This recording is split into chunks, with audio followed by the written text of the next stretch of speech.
Hai semuanya, selamat datang. Hari ini saya punya headphone Jabra Elite 75T dan saya akan menunjukkan kepada Anda bagaimana cara mudah memperbaiki. Jika salah satu earbud tidak berfungsi,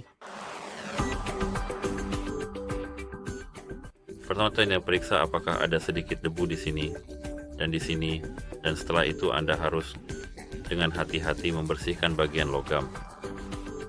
Ini di sini.